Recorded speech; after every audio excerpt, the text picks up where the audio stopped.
भाग 1 के अंत में हमने देखा कि टिम की एक बेटी का जन्म हुआ, वह बॉस बेबी भी है। इस भाग में हम टिम के भाई को उसके वास्तविक नाम से बुलाएंगे, जो पार्ट 1 में बॉस बेबी था। उसका नाम टेड है। अब हम टिम के परिवार को देखते हैं। टिम की पत्नी बहुत अच्छी थी। उनकी 2 बेटियां हैं, एक बड़ी है और दूसरी बेटी उससे छोटी है। उनकी बड़ी बेटी बॉस बेबी थी। वे अपने चाचा टेड की तरह बनना चाहते हैं क्योंकि वे उनसे प्रभावित थे। उनकी बड़ी बेटी को पता था कि उसके चाचा पहले बॉस बेबी थे। अब उसे एक मिशन मिल गया है। वह अपने पिता टिम के पास जाती है और कहती है कि मुझे आपके भाई से मदद चाहिए। मैं जानता हूं कि वह बचपन में बॉस बेबी थे, आपने उसकी मदद की। उसके पिता कहते हैं छोड़ो, लेकिन वह कहती है कि नहीं, मैं तुम दोनों के साथ वहां जाऊंगी। अब बड़े बॉस बेबी ने अपने पिता की आवाज रिकॉर्ड की।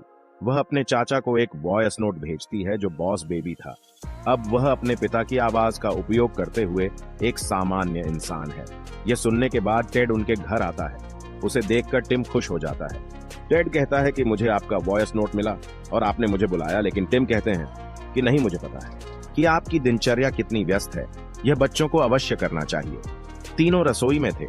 इसका मतलब है बॉस बेबी, टेड और टिम बॉस बेबी उन्हें बेबी कॉर्पोरेशन में ले जाना चाहता है। वह उन्हें जादुई शांत करने वाला देती है। जैसे ही वे इसे अपने मुंह में डालते हैं, वे वहां पहुंच जाते हैं। वहां जाकर टेड को सब कुछ याद आ जाता है कि वह भी यहीं से आए हैं। तभी बॉस बेबी कहते हैं कि मेरे साथ आओ, मैं तुम्हें एक जरूरी बात बताना चाहता हूँ। वह उससे कहती है कि मेरी एक टीचर अजीब अजीब बातें करती हैं। उसने एक थ्योरी बनाई है जिस पर वो काम कर रहा है और वो बेबी का दिमाग भटका रहा है कि हमें माता पिता की जरूरत नहीं है। हम बड़े हो गए हैं कि अपना ख्याल रख सकते हैं।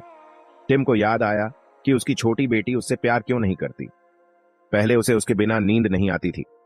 अब वे सभी योजना बनाते हैं कि टिम को अपनी छोटी बेटी की टीचर को रोकना है।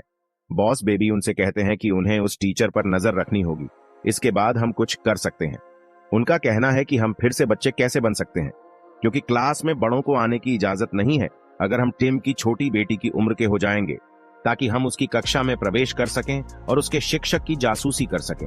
बॉस बेबी का कहना है कि कोई चिंता नहीं, जादुई दूध है, यह आपको 48 घंटे यानी 2 दिन के लिए बच्चा बना देगा, जैसे आप पहले थे और जैसे वे जादुई औषधि पीते हैं, यानी जादुई दूध से वे 2 दिन के लिए बच्चे बन जाते हैं। फिर वे घर लौट आते हैं। टिम अपनी पत्नी और बेटी से छिपते हुए चुपचाप ऊपर चला जाता है। टिम जल्दी में अपनी पत्नी से कहता है कि मैं टेड के साथ बाहर जा रहा हूं, मैं कुछ दिनों बाद वापस आऊंगा। टिम की पत्नी ने बाहर देखा तो एक हेलीकॉप्टर जा रहा था। वह सोचती है कि टिम बिना बताए चला जाता है। अब वे सोच रहे थे कि टिम और टेड चले गए हैं, लेकिन वे ऊपर छुपे हुए थे। बॉस बेबी अपने चाचा और पिता से कहती है कि अपने पुराने दिन याद करो, हमें अपने मिशन को पूरा करने के लिए ऐसे ही प्रयास करने होंगे।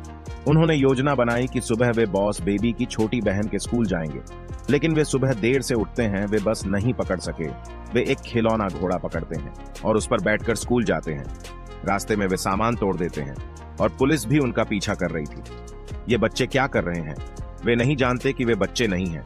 किसी तरह वे स्कूल पहुंचते हैं। अब टिम टेड के साथ स्कूल के कुछ बच्चों के पास जाता है।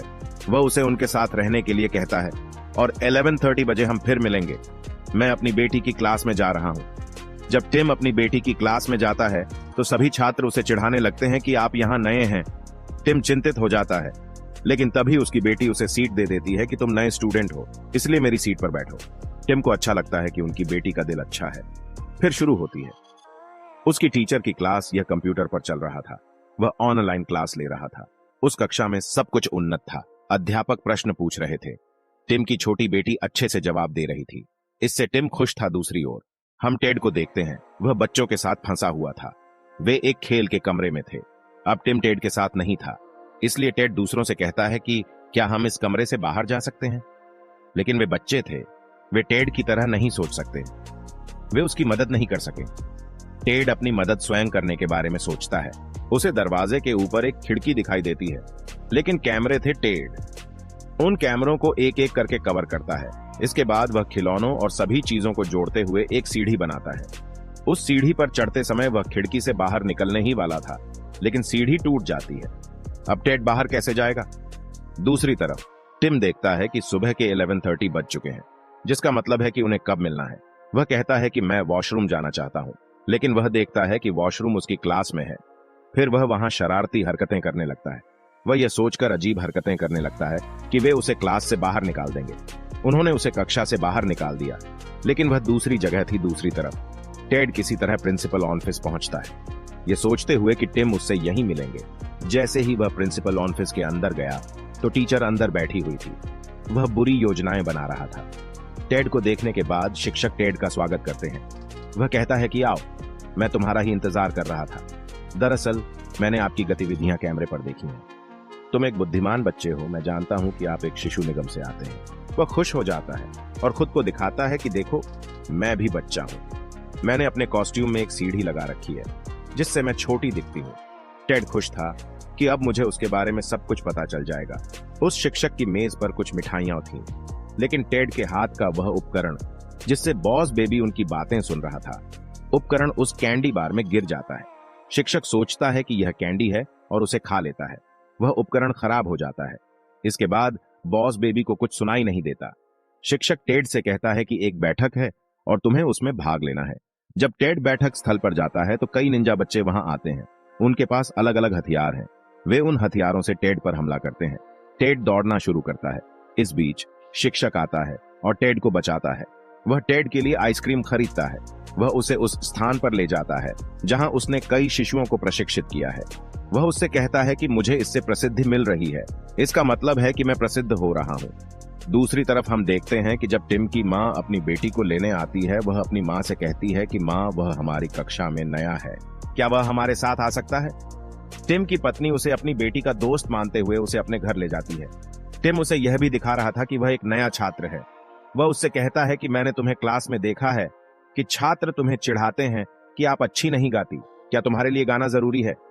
लड़की कहती है कि हाँ, ये जरूरी है, मेरे पापा ये सब जानते हैं और मैं उन्हें खुश करने के लिए ये कर रही हूँ ताकि उसे मुझ पर गर्व हो।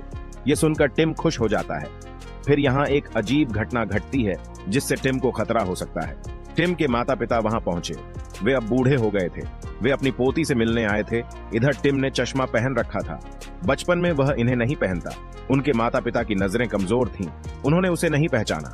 उधर वह बेबी टीचर टेड से कह रही थी कि मेरे माता पिता मुझे पसंद नहीं करते। वे मेरे प्रति हमेशा सख्त रहते थे, इसलिए मैं वहां से भागता हूँ। मैं एक ऐसी चीज बना रहा हूँ जिससे बच्चे अपने माता पिता से मुक्त हो जाएंगे। वे खुशी से रह सकते हैं। दूसरी तरफ हम देखते हैं कि टिम अपनी बेटी की मदद कर रहा है। वह उसे गाना सिखा रहा था और इसके बाद टिम वहां से चला जाता है। वहीं उन्होंने कहा कि मेरे माता पिता आपका इंतजार कर रहे होंगे। घर से बाहर जाकर टिम खिड़की से देखता है कि उसकी बेटी कितना अच्छा गा रही है। वह खुश हो जाता है। अब टेड टिम से नाराज था कि जब उसे उन बच्चों को छोड़कर बाहर आना पड़ा तो टिम वहां नहीं था। बॉस बेबी टेड को समझाता है कि इसे छोड़ दो, टिम तुमसे बहुत प्यार करता है। वह पत्र पढ़वाती है जो टिम ने बचपन में टेड को लिखा था कि प्लीज वापस आ जाओ, मैं तुमसे बहुत प्यार करता हूं, हम अच्छे भाइयों की तरह रहेंगे। इसे पढ़कर टेड का हृदय पिघल गया। लेकिन उनका कहना है कि टिम का व्यवहार कितना बचकाना है। वह गंभीर होकर कुछ नहीं करता। बॉस बेबी कहते हैं कि लेकिन यह काम तुम्हें मिलकर करना होगा, तभी यह काम करेगा। अब टिम भी वहां पहुंच जाता है और टेड उन्हें टीचर की योजना बताता है। उनका कहना है कि हम मिलकर उनके खिलाफ होंगे। स्कूल में एक कार्यक्रम था। वे कार्यक्रम में गए टेड ने उस शिक्षक के कमरे में कुछ रख दिया। उसका नियंत्रण उस बॉस बेबी के हाथ में था। इसका मतलब है कि वह अब शिक्षक को नियंत्रित कर सकती है। कार्यक्रम शुरू होता है और बच्चे प्रदर्शन करते हैं, लेकिन यहाँ एक राज खुलता है। टीचर ने सभी अभिभावकों के फोन पर एक एप्लीकेशन इंस्टॉल कर दी है। यह उन्होंने तब बनाया था जब माता पिता अपने बच्चे की तस्वीरें क्लिक करते हैं, वे झोंबी में बदल जाएंगे। और ऐसा ही होता है, जो कोई भी उनके बच्चों की तस्वीर क्लिक करता है वह झोंबी बन जाता है। जाहिर है ऐसा इसलिए किया गया ताकि बच्चे अपने माता पिता को ज़ॉम्बी के रूप में देखकर उनके पास से भाग जाएं। टेड तुरंत बॉस बेबी को एक संदेश देता है कि आपके पास नियंत्रण है तो इस शो को बंद करें ताकि माता पिता तस्वीर न खींच सकें। बॉस बेबी का कहना है कि नहीं, इसका सिस्टम बैकस्टेज है। वे टिम को प्लग बंद करने के लिए संदेश भेजते हैं ताकि ये शो बंद हो जाए, लेकिन टिम ऐसा नहीं करता क्योंकि ये उनकी बेटी की परफॉर्मेंस का वक्त था। टेड स्वयं गुस्से में वहां जाता है और प्लग लगा देता है, लेकिन ये तो टीचर का जाल था। जैसे ही उन्होंने प्लग लगाया, शिक्षक और निंजा बच्चे वहां आ गए। वे टिम और टेड को अपने साथ ले जाते हैं। उन्होंने उन्हें बांध दिया। हम देखते हैं कि बाहर टिम की छोटी बेटी अपनी परफॉर्मेंस दे रही थी। यह एक अच्छा प्रदर्शन था। ये देखकर वो सभी हैरान हो जाते हैं। जब वह अपना प्रदर्शन पूरा कर लेती है तो वह खुश हो जाती है, जिसे दर्शक पसंद करेंगे और तालियां बजाएंगे। लेकिन ऐसा नहीं होता। टिम की बेटी का दिल टूट जाता है और वह रोते हुए वहां से भाग जाती है। उसे कैसे पता चलेगा कि दर्शक उसकी तस्वीरें खींच रहे थे? उन्हें लाश में बदल दिया गया। बॉस बेबी को लगता है कि टेड और टिम वहां नहीं थे। वह तुरंत अपनी छोटी बहन के पास जाती है। वह उसे सब कुछ बताती है। उन्होंने तुरंत योजना बनाई कि वे टेड और टिम को खोजेंगे। टेड और टिम पानी में थे और बाहर नहीं आ सके, लेकिन तभी वहां एक प्यारा सा घोड़ा आता है। वह उन्हें पानी से बाहर निकाल लेता है। इसी बीच निंजा के बच्चे भी वहां आ जाते हैं और उन पर हमला कर देते हैं। अच्छी बात यह है कि वहां स्कूल के छात्र भी आते हैं। वे निंजा शिशुओं से लड़ते हैं। इसी बीच टिम की बेटियां भी वहां आ जाती हैं। उनके पीछे टीचर भी आ जाते हैं और वे खूब लड़ते हैं। यहाँ बॉस बेबी शिक्षक की पोशाक पहनता है। इससे वह लंबी और जवान नजर आती है। अब वह टीचर से झगड़ती है ताकि वह उसकी छोटी बहन को परेशान न करे। वह माता पिता को सामान्य कर रही थी। इधर टेड बड़ा हो गया क्योंकि जादुई औषधि का प्रभाव समाप्त हो गया था। टिम की बेटी को समझ नहीं आ रहा था कि वे सब कुछ सामान्य कैसे कर सकते हैं। टिम की बेटी को याद है कि जब उसके पिता कोक में मेंटोस डालते थे, कोक में बहुत सारे बुलबुले बने हुए थे और यह ज्वालामुखी की तरह निकलता है। यहाँ वह उस युक्ति का उपयोग करती है जिसके कारण शिक्षक की प्रणाली नष्ट हो जाती है। शिक्षक बॉस बेबी को पकड़ता है, लेकिन बॉस बेबी अपनी पोशाक पहनती है और उसे अपने हाथ में पकड़ लेती है। वह कहती है कि तुम ऐसे दिखावा कर रहे थे जैसे तुम कुछ हो, लेकिन तुम तो बच्चे हो और तुम्हें कुछ भी नहीं पता। टिम की छोटी बेटी वहां से गिरने ही वाली थी। टिम भी बड़ा हो गया है और तुरंत अपनी बेटी को बचाता है। अब वे सब नीचे आ गए। व्यवस्था नष्ट हो जाने के कारण अब सभी अभिभावक सामान्य थे। वे अपने बच्चों से मिलते हैं। शिक्षक यह देखता है कि परिवार कितना अच्छा है, इसलिए वह अपने परिवार के पास वापस जाने की योजना बना रहा है। हम देखते हैं कि टेड अपना व्यवसाय छोड़कर क्रिसमस पर अपने परिवार के पास आता है। वे एक दूसरे पर बर्फ के गोले फेंकते हैं। वे इसका भरपूर आनंद लेते हैं। यह फिल्म एक सीख के साथ खत्म होती है